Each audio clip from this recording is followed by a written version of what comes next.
Olá pessoal, esta é a aula 6 de linguagem de programação web. A partir desta aula vamos começar a falar sobre PHP.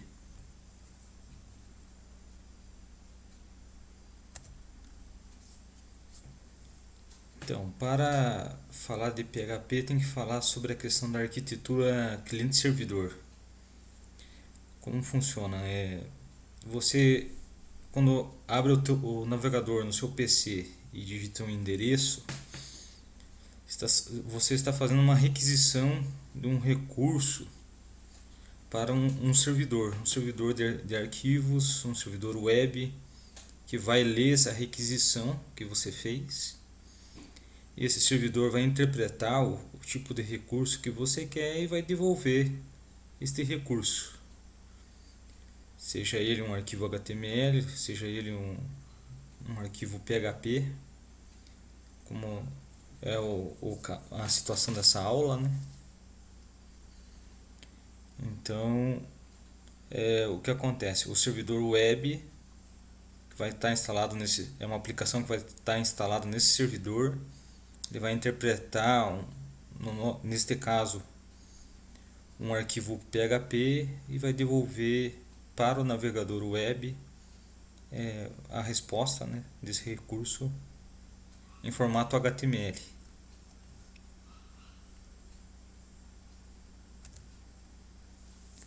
Então, para deixar bem claro, aqui eu coloquei uma diferenciação entre a execução do cliente e a execução do servidor. Então, a execução no cliente, que seria o navegador, aqui alguns recursos que não dependem do servidor para poder rodar no servidor web. Seria então a linguagem de marcação o HTML, o CSS, a linguagem JavaScript, a linguagem XML, que é uma extensão das linguagens de marcação. Então essas linguagens elas são todas interpretadas pelo navegador.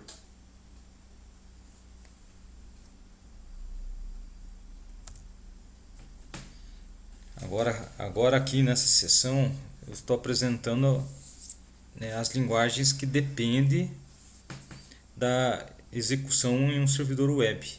Então depende de um servidor web que vai ter um desses interpretadores, né? Cada linguagem apresentada aqui vai necessitar de um interpretador. Então aqui estou apresentando algumas linguagens de programação que dependem do servidor web. Então temos o PHP, que é o que a gente vai estudar, e aqui o servidor web que eu estou apresentando é o IIS, que é da Microsoft, né? Esse é proprietário, e o servidor web Apache, esse é da Apache Foundation, né? É um software livre, né? E as outras linguagens abaixo ali, ó, temos o ASP, linguagem proprietária da .NET, roda no servidor da Microsoft, a JSP, que é o Java Server Pages, né?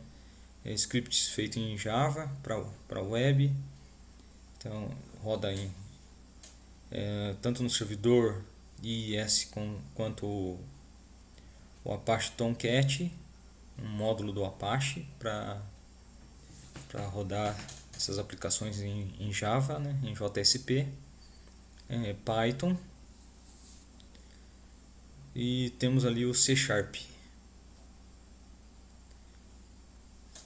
Então, de todas essas linguagens, a que a gente vai estudar é o PHP, por alguns motivos, né? O PHP é software livre, vai rodar em uma plataforma, um servidor web, que também é software livre, e é multiplataforma. Eu posso estar usando eles tanto para Windows, Linux, Solaris, qualquer tipo de sistema operacional. A linguagem PHP é uma linguagem fácil de utilizar,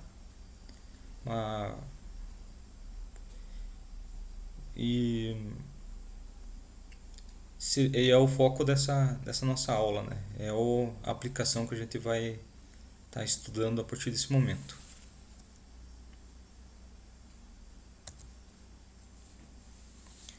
Então, o que precisamos para usar PHP?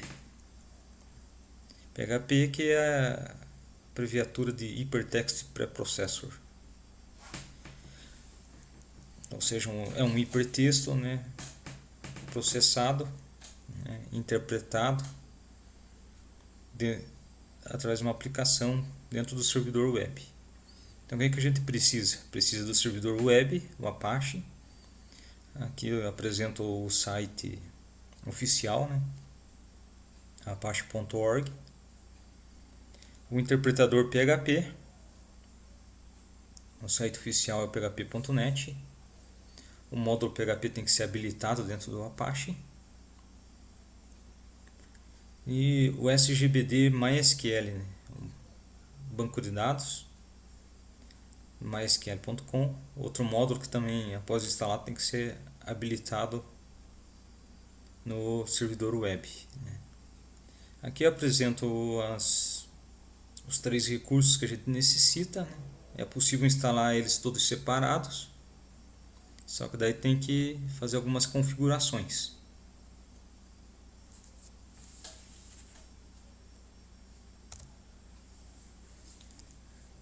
Para quem não quer ter muito trabalho, né, de ter que instalar um servidor web, depois o interpretador, ativar um módulo, instalar o MySQL, ativar um módulo no servidor web Apache. Então temos esse outro recurso aqui, temos as plataformas de instalação, né, os pacotes de instalação para desenvolvimento web. Dentro desses pacotes de instalação já vem tudo configurado. O Apache, o PHP, o MySQL, o PHP-MyAdmin, que seria o administrador do MySQL. Então aqui temos alguns pacotes que a gente pode estar utilizando. O que eu particularmente uso é o XAMPP. O XAMPP tem o site oficial, apachefriends.org. Eu utilizo ele tanto para a plataforma Windows como para a plataforma Linux. E aqui apresento mais outros três pacotes. O EasyPHP, o site oficial easyphp.org. O AmpServer, esse é próprio para o Windows, né, o ampserver.com. E aqui o USB Web Server, que seria um pacote de instalação que você pode estar rodando a partir do pendrive.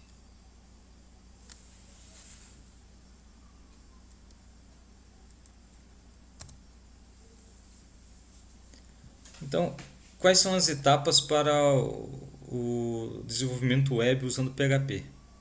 Então, primeiro é codificar. Você vai criar um arquivo usando um editor de texto comum.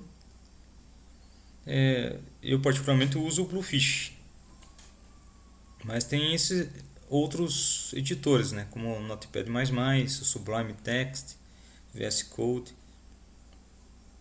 e você vai poder estar criando seus arquivos, né.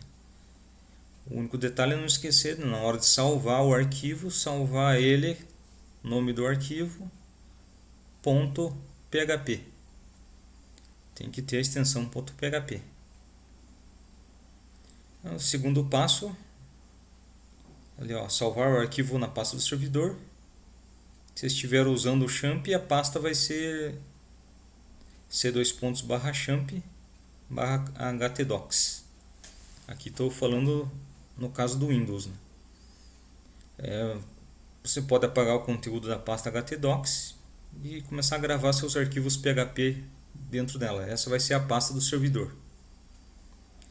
Se você estiver usando o EasyPHP, normalmente vai estar nesse caminho aqui, c:/arquivos de programa, EasyPHP, uma versão do PHP, do EasyPHP, um tracinho alguma coisa, e a pasta www, que vai ser a pasta do servidor, no caso do ISO PHP.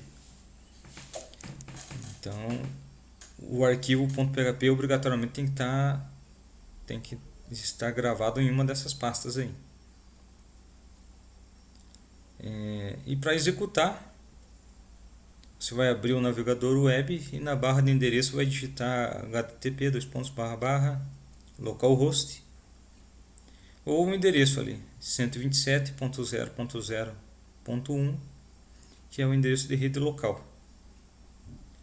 Vai aparecer o arquivo ou a lista de arquivos que você gravou na pasta do servidor. E aí é só clicar sobre um deles que ele vai ser executado.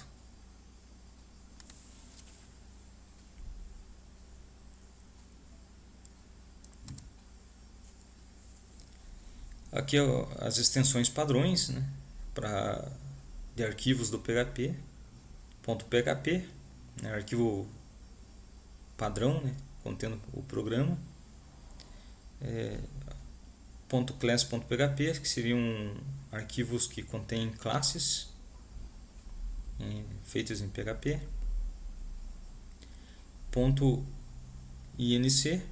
.inc.php, que seriam arquivos a ser incluído. Podemos incluir arquivos constantes, arquivos com algum conteúdo específico ou configurações.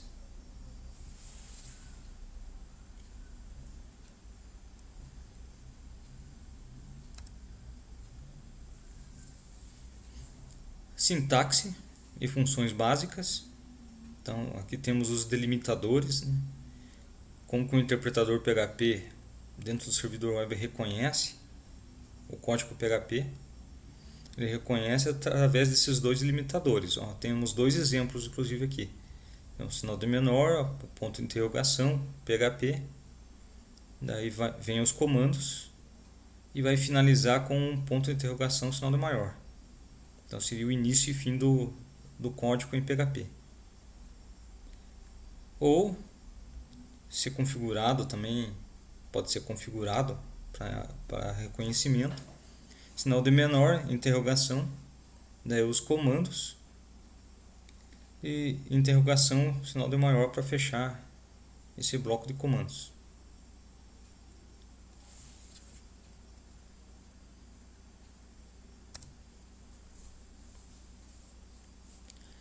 Então, como primeiro comando, vou apresentar aqui o comando echo, que seria para imprimir, para mostrar os dados no documento web, né?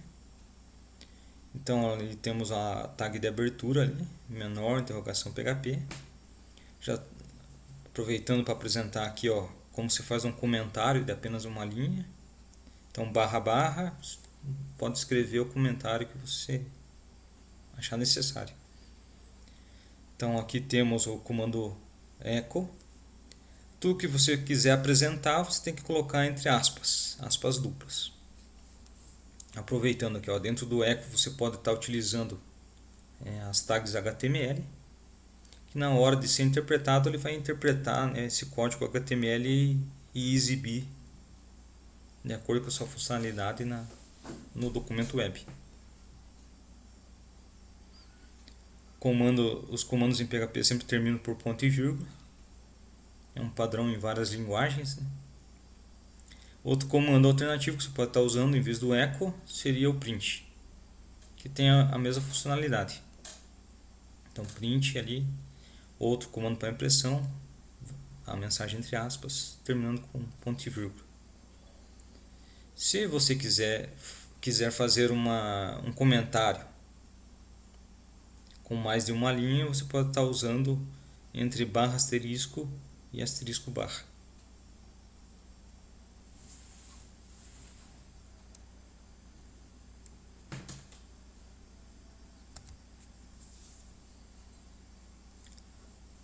Variáveis. As variáveis em PHP elas sempre começam com um cifrão. Em seguida usa-se letras e números. O que não pode ser usado é somente caracteres especiais. Isso como na maioria das linguagens de programação. E como na maioria das linguagens de programação, o PHP é case sensitive, ou seja, ele é sensível ao tamanho das letras. Eu recomendo que quando estiver utilizando variáveis, você nomeie essas variáveis sempre em letra minúscula. Em raras exceções, você pode estar utilizando outros procedimentos. Como é no caso, por exemplo, de constantes. As constantes, que são aquelas variáveis no qual não muda o valor durante o programa, né? Essas eu recomendo que façam em letra maiúscula como uma questão de diferenciação. Para definir constantes, daí a gente usa um comando chamado define. Primeiro vem o nome da constante, depois da vírgula vem o valor que essa constante vai receber. Ela vai representar, né, no programa. Tipos de dados. Apesar de você poder formatar alguns tipos de dados em PHP, o tipo de uma variável geralmente não é definido pelo programador. Isto é, ele é decidido em tempo de execução pelo PHP. Tudo depende do contexto no qual a variável é usada. Ou seja, depende do valor que a variável estiver recebendo. Se estiver recebendo um número, ela vai ser numérica. Se for um texto, vai ser do tipo texto. Então, tudo depende da forma como você estiver usando dentro do PHP. Mas o PHP não é uma linguagem fortemente tipada. Então, você não precisa ficar definindo o tipo para variável, para declarar uma variável em PHP.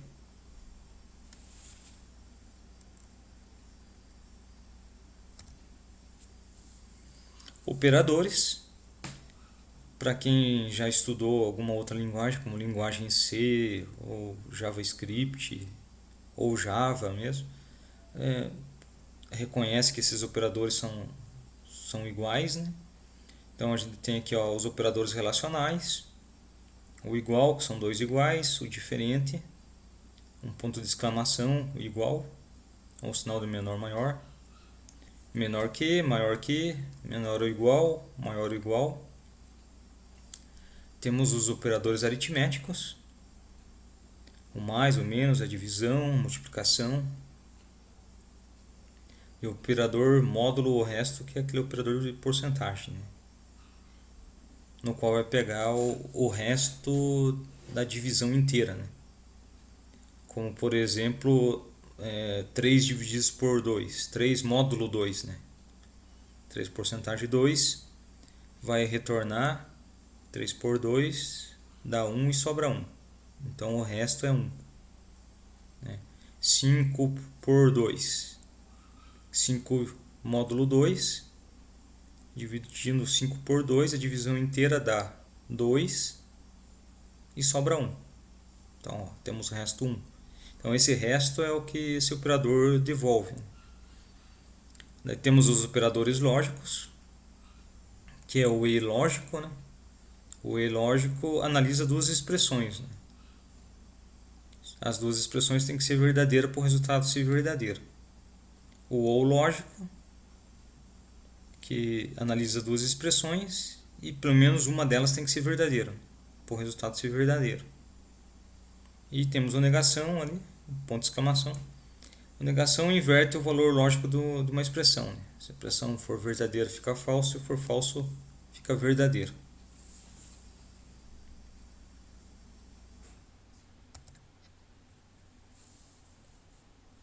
Estruturas de controle.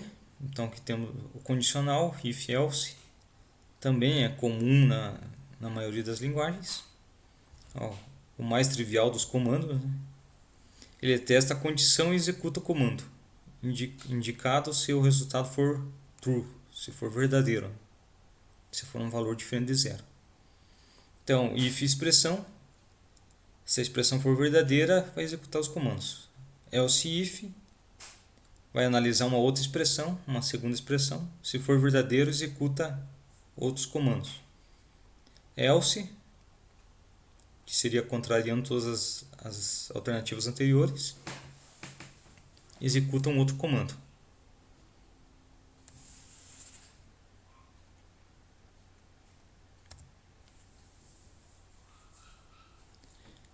Aqui temos como estrutura condicional o comando switch, o comando escolha, né? Que vai testa linha a linha os cases encontrados. E a partir do momento que encontra um valor igual ao da variável que está testando, passa a executar todos os comandos seguintes. Então, switch ali cifrão S, ele vai avaliar aquela variável S, e case o valor da variável seja casa, então ele vai imprimir a casa é amarela. O comando break, que serve para ele cair fora do switch. Sem a utilização do comando break, ele continua executando os outros comandos, né? Então vai fazer a comparação. Vamos lá. Case árvore, print, a árvore é bonita, break. Case lâmpada, print, João apagou a lâmpada, break. E o default, que é um valor, uma propriedade alternativa, né? Que você pode estar utilizando ou não, ele não é obrigatório, mas é bom usar porque pode acontecer de ter alguma situação anterior que não foi analisada, né? Então o default se trata do outro caso. Então o default ele vai imprimir ali a opção inválida. Então note que o switch também tem um abre e um fecha chaves, né? Que indica início e fim do switch.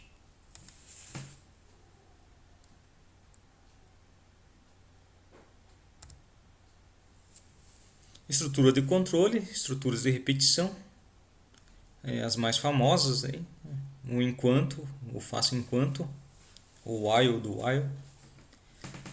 Testa uma condição e executa um comando, né? Um bloco de comandos, até que a condição testada seja falsa, né? Então temos aqui o while expressão. Enquanto essa expressão for verdadeira, executa os comandos internos. E o bloco de comandos entre abre e fecha chaves. E temos o do while, o faça enquanto, né? Faça, executa os comandos enquanto a expressão for verdadeira.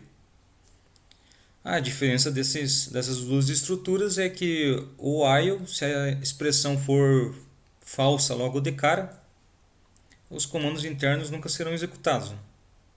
Então, pode ser que no comando while nunca seja executado os comandos internos. E o do while vai executar pelo menos uma vez os comandos internos, né? Então vai entrar dentro da estrutura do, vai executar os comandos e depois vai testar. Então os comandos vão ser executados pelo menos uma vez, né?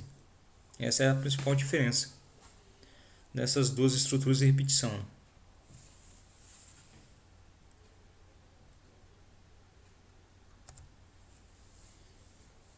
Aqui temos a estrutura for, que é o comando para, né?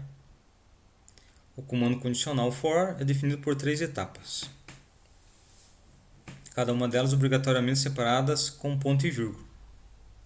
Sintaxe, for, comando 1, ponto e vírgula, comando 2, ponto e vírgula, comando 3. E o abre e fecha chaves define o bloco, né? Um bloco de comandos. Para ficar melhor entendido, né? Eu coloquei um exemplo aqui. Note que as variáveis todas têm o cifrão, né? O cifrão é obrigatório na frente das variáveis. Então, é o for, um contador i igual a 0, enquanto i menor que 10, i mais mais. Está sendo impresso o valor de era para ser o valor de i ali, né? Coloquei o valor de n mais o valor de i ali, cifrão i. Se cifrão i igual a 10, break. O break dentro da estrutura de repetição ele termina a estrutura de repetição, né, e cai fora. Esse é o propósito do break, certo? Uma coisa que a gente tem que notar nas estruturas de repetição, né, e a funcionalidade é a mesma em todas as linguagens, a estrutura de repetição ela possui 3 partes bem definidas, né? A inicialização, você tem que inicializar uma variável. Nesse caso, a variável i está sendo inicializada com 0. Você tem que ter a condição de parada para que não entre num loop infinito, né? Não fique executando infinitamente. Então tem que ter uma condição de parada. Nesse caso aqui o i menor que 10. E você tem que ter um incremento para que essa variável seja incrementada e atinja a condição que você colocou, que você determinou. Nesse caso aqui, i++. Ou seja, o incremento vai acontecer de 1 em 1. Né?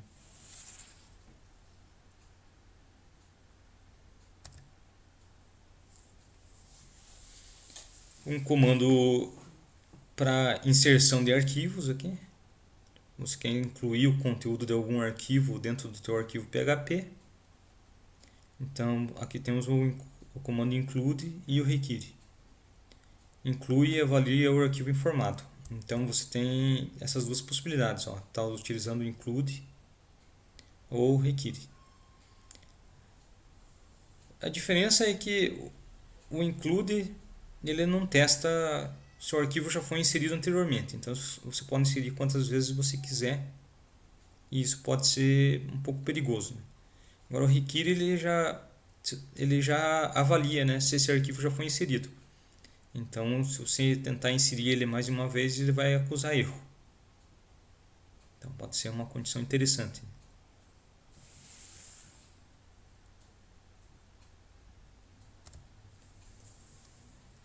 Para finalizar aqui, vou apresentar dois exemplos. Né? Um primeiro exemplo usando a estrutura condicional. Então, temos ali o início do código PHP. Estou fazendo atribuição direta de duas variáveis aqui, o valor 1 e o valor 2, com valores numéricos. Uma nota que termina com ponto e vírgula. E a variável com cifrão. Está sendo feita a avaliação ali, if, valor 1 maior que o valor 2. Não vai, lembrando, não vai ponto e vírgula no final do if. Se essa condição for verdadeira, se o valor 1 for maior que o valor 2, ele vai imprimir. O maior é o valor 1. Aqui podemos analisar outro detalhe. Se você colocar a variável dentro das aspas de um comando echo, ele vai interpretar essa variável. Daí ele vai ser impresso o conteúdo dela. Isso aí, digamos assim, seria um modo inteligente da linguagem PHP. Né? Ele consegue interpretar as variáveis mesmo dentro das aspas. Então, além de definir o tipo da variável em tempo de execução, né, de acordo com o conteúdo que está sendo atribuído, ele consegue também interpretar as variáveis que estão dentro das aspas aqui. Então, se o valor 1 for maior que o valor 2, ele vai imprimir o maior é o valor 1. Else if, então, se não for a condição de cima, vou avaliar uma segunda condição. Else if, valor 2 maior que o valor 1, echo o maior valor 2. Se não, vai imprimir os valores são iguais. Fecha o código PHP. Então isso aqui você pode estar digitando em um dos editores que eu citei inicialmente. Salva lá como, por exemplo, como exemplo 1.php. E executa ele seguindo aqueles procedimentos, né? Você primeiro salva dentro da pasta do servidor e depois executa através do navegador, né? No localhost ou no endereço de rede padrão.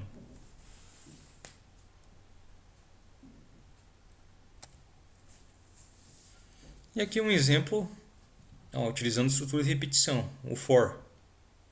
Então temos ali atribuição direta novamente, né? Valor 1 igual recebe 1, valor 2 recebe 100. For, um contador, iniciando no valor 1, ponto e vírgula. Enquanto i for menor ou igual ao valor 2, ponto e vírgula.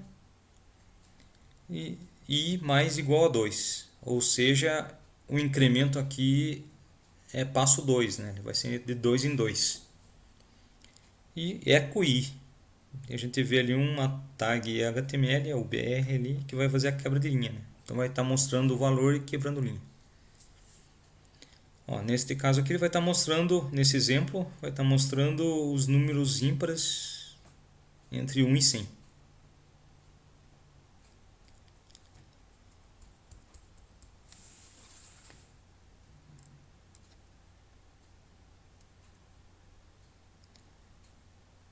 Então, assim eu termino esta aula, né? Qualquer dúvida pode ser mandado para o meu e-mail. Na próxima aula eu pretendo mostrar sobre a questão da integração entre um formulário HTML e uma script PHP, né? Como que você entra com os dados e interpreta esses dados na script PHP, né? Como que você recolhe esses dados na script PHP usando um dos métodos, né, da leitura de formulários, né? O método GET, o método POST. E como que você trabalha com esses dados dentro de uma script PHP, certo? Ok, pessoal, então obrigado pela atenção de todos e até a próxima.